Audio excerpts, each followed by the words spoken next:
Hi guys, in this video I am showing a case of left-sided retroorbital pain, severe headache after post-COVID, post-steroid, known case of diabetes having this presentation. This case come to me with having severe headache, so I suspected directly mucormycosis. After seeing the CT scan of this patient, you can see there is mucosal thickening on left maxillary sinus anterior and posterior ethmoid.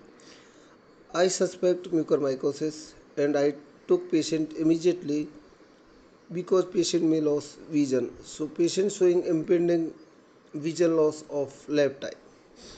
This is, as you know, acute or fulminating invasive. FRS is a life-threatening disease. Present usually is an immunocompromised patient like this patient, post-COVID, post-steroid diabetic case. These patients include maybe uncontrolled diabetic mellitus or any immunocompromised condition.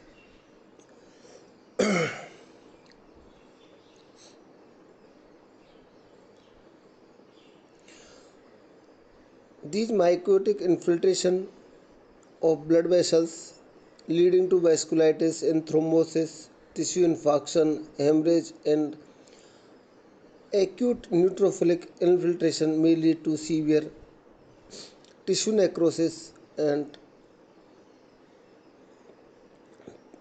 blackening of the terminates middle meatus and anterior ethmoid full of yellowish and blackish tissue of mucor. Mostly it is caused by mucor species like rhizomucor and mucorales. Sometimes this may be caused by aspergillus also.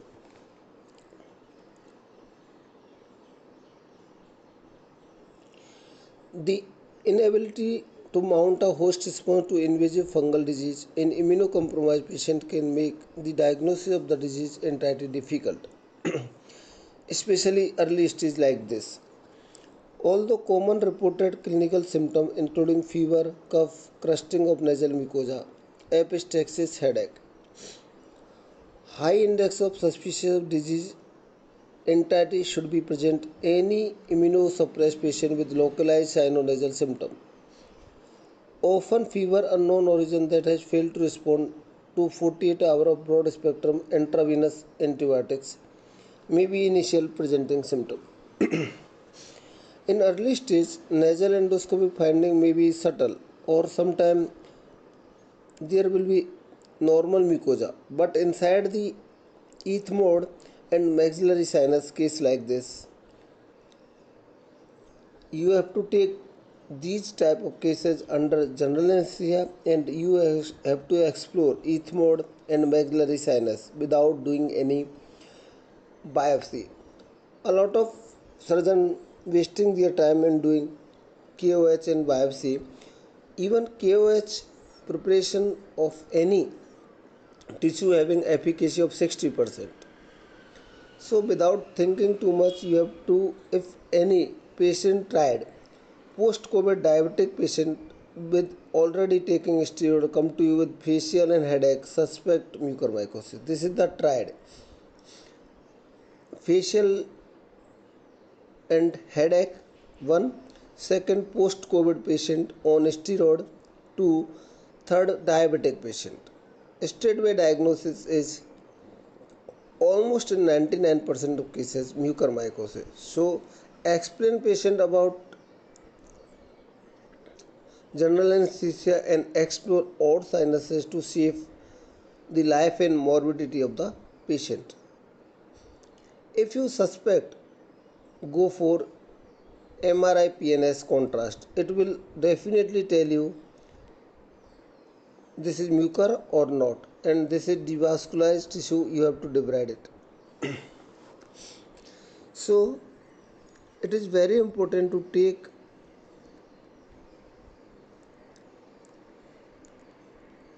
decision on time.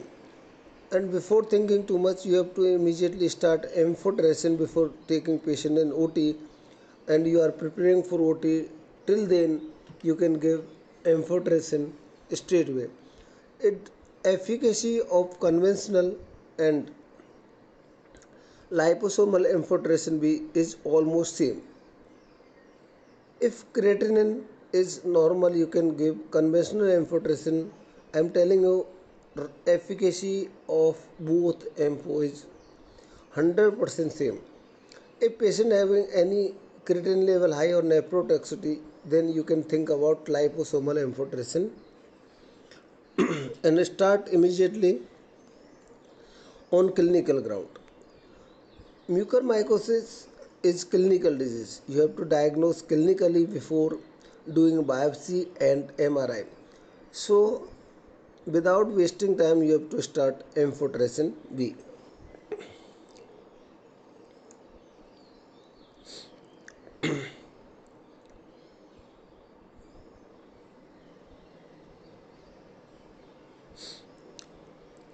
Compared to AFRS, invasive FRS tend to have more focal bone erosions, lacks expansion of sinuses, have more limited sinus disease, have more disease outside of sinuses than within the ear, and there is intraorbital or intracranial extension may be present on presentation.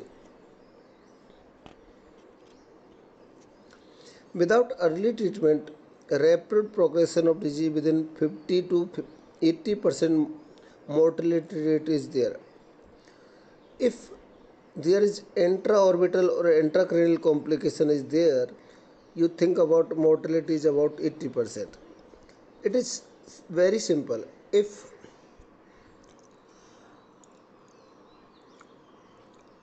MRI showing there is intracranial or intraorbital invasion is there, mortality is about 80%.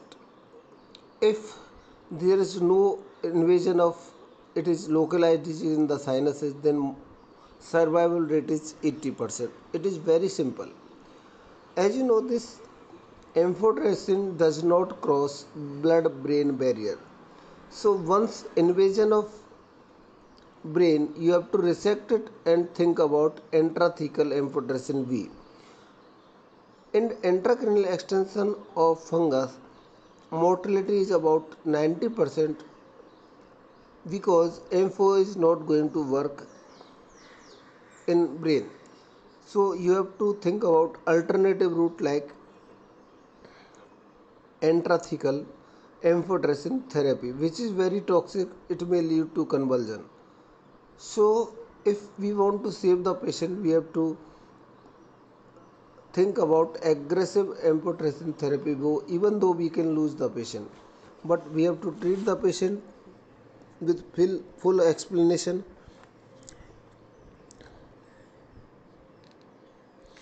Prior to definitive identification of causative fungi, empirical treatment with intravenous amphotericin B or broad-spectrum antifungal agent has been recommended. Once a causative fungal species has been identified, use of any according to the species you can start. Like if it is Aspergillus, you can give voriconazole. If it is mucor, you have to give amphotericin B.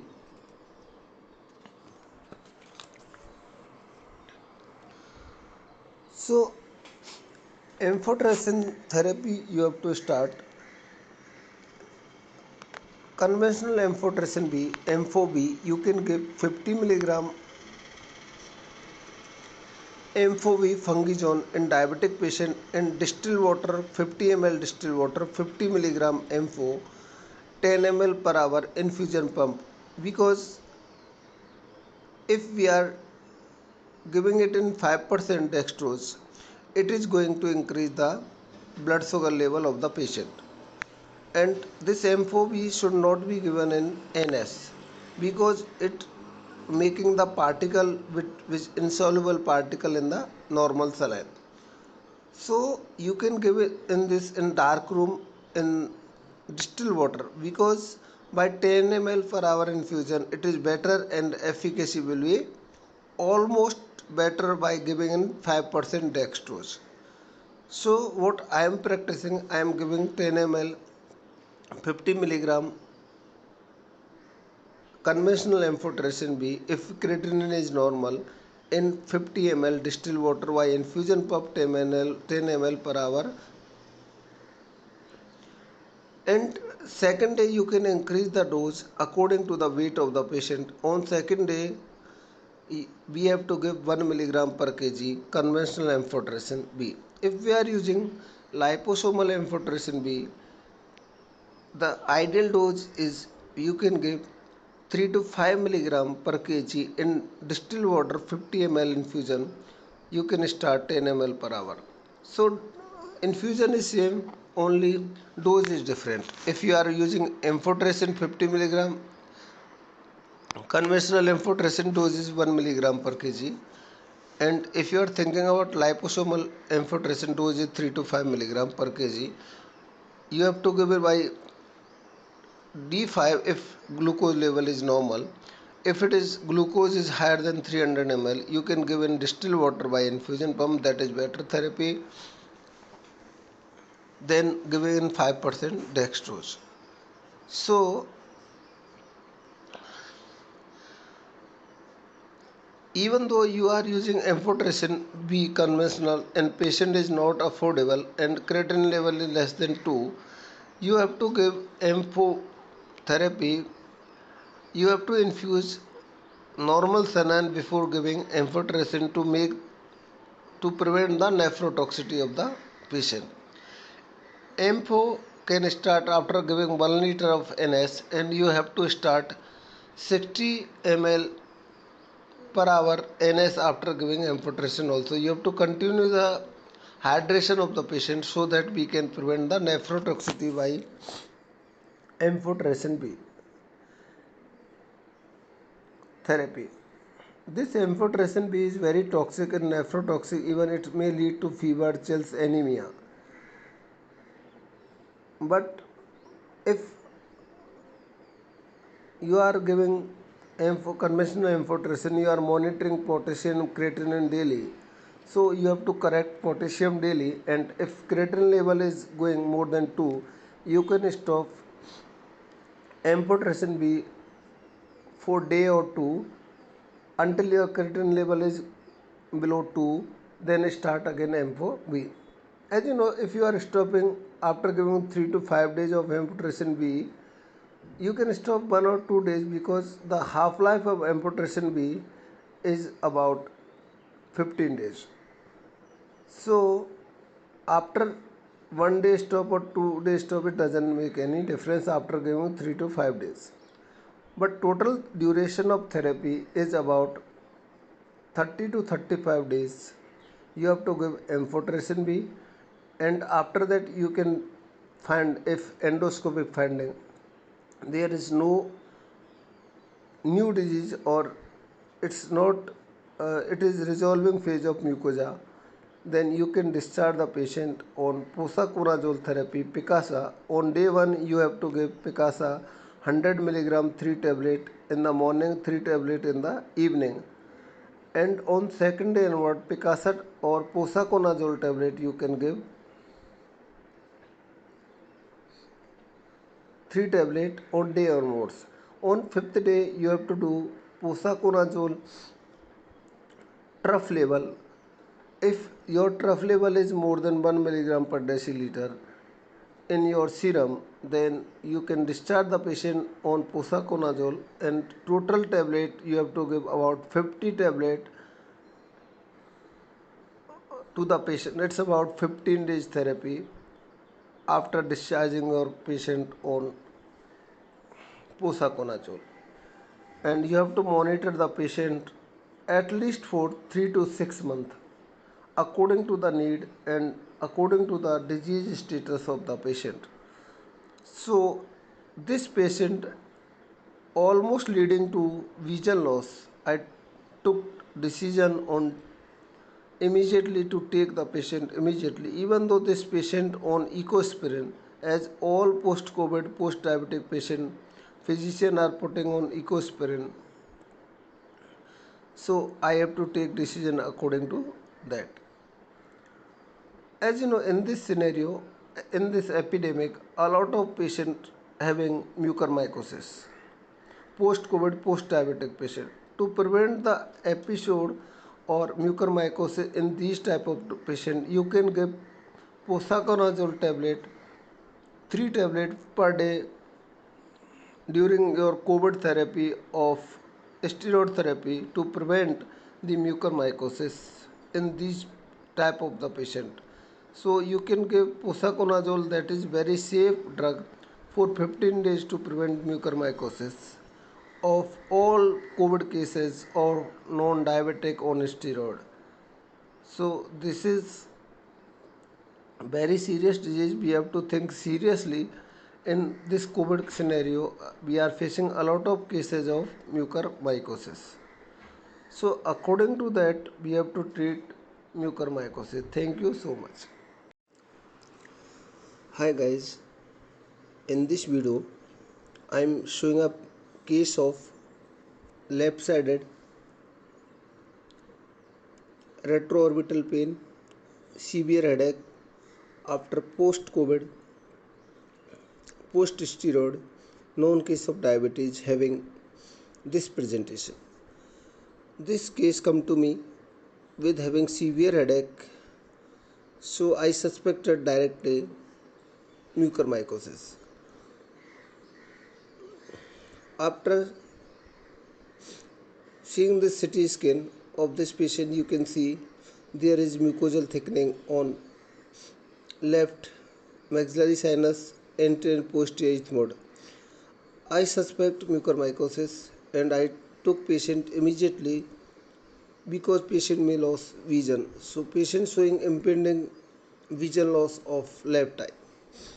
This is, as you know, acute or fulminating invasive. FRS is a life-threatening disease. Present usually is an immunocompromised patient like this patient, post-COVID, post-steroid diabetic case. These patients include maybe uncontrolled diabetic mellitus or any immunocompromised condition.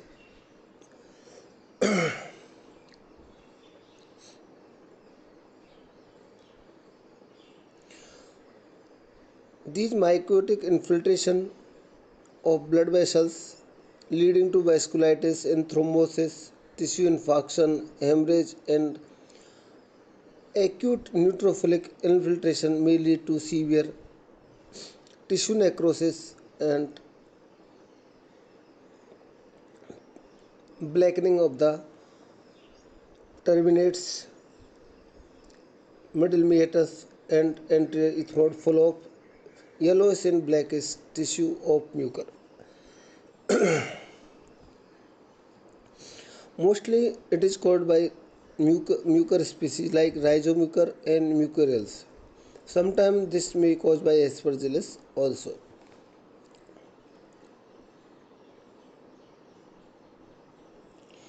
The inability to mount a host response to invasive fungal disease in immunocompromised patient can make the diagnosis of the disease entirely difficult, especially early stage like this. Although common reported clinical symptoms including fever, cough, crusting of nasal mucosa, epistaxis, headache, high index of suspicion of disease entirety should be present any immunosuppressed patient with localized sinonasal symptom. Often fever unknown origin that has failed to respond to 48 hours of broad spectrum intravenous antibiotics may be initial presenting symptom. In early stage, nasal endoscopic finding may be subtle or sometimes there will be normal mucosa, but inside the ethmoid and maxillary sinus case like this, you have to take these type of cases under general anesthesia and you have to explore ethmoid and maxillary sinus without doing any biopsy.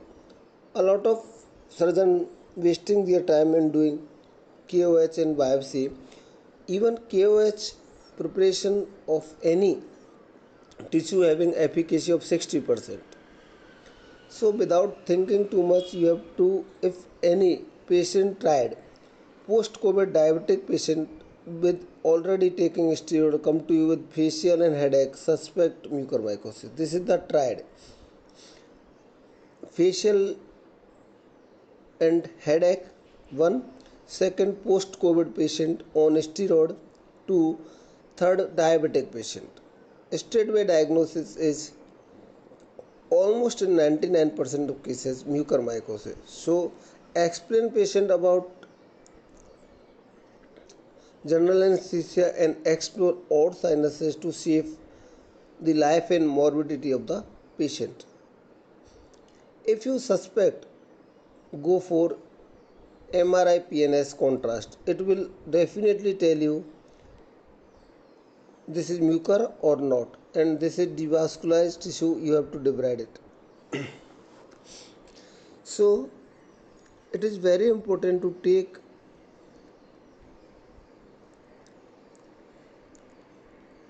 decision on time, and before thinking too much, you have to immediately start amphotericin before taking patient in OT, and you are preparing for OT. Till then, you can give amphotericin straight away. It efficacy of conventional and liposomal amphotericin B is almost same. If creatinine is normal, you can give conventional amphotericin. I am telling you, efficacy of both ampho is 100% same. If patient having any creatinine level high or nephrotoxicity, then you can think about liposomal amphotericin and start immediately on clinical ground. Mucormycosis is clinical disease. You have to diagnose clinically before doing biopsy and MRI. So without wasting time, you have to start amphotericin B.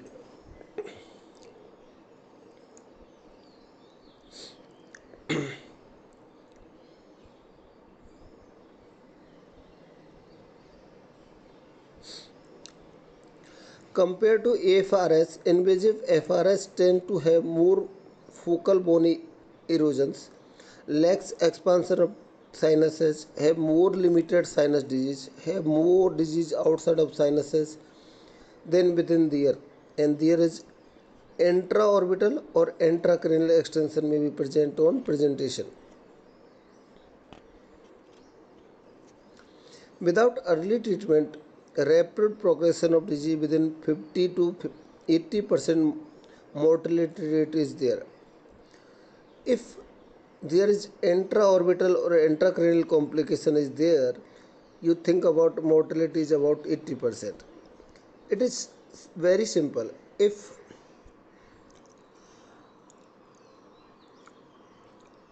MRI showing there is intracranial or intraorbital invasion is there, mortality is about 80%. If there is no invasion of it is localized disease in the sinuses, then survival rate is 80%. It is very simple. As you know, this amphotericin does not cross blood-brain barrier. So once invasion of brain, you have to resect it and think about intrathecal amphotericin B. In intracranial extension of fungus, mortality is about 90% because ampho is not going to work in brain. So you have to think about alternative route like intrathecal amphotericin therapy, which is very toxic. It may lead to convulsion. So if we want to save the patient, we have to think about aggressive amphotericin therapy, even though we can lose the patient, but we have to treat the patient with full explanation.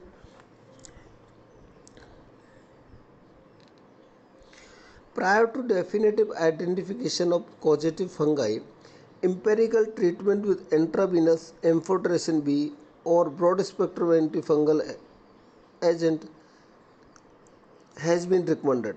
Once a causative fungal species has been identified, use of any according to the species you can start. Like if it is Aspergillus, you can give voriconazole. If it is mucor, you have to give amphotericin B.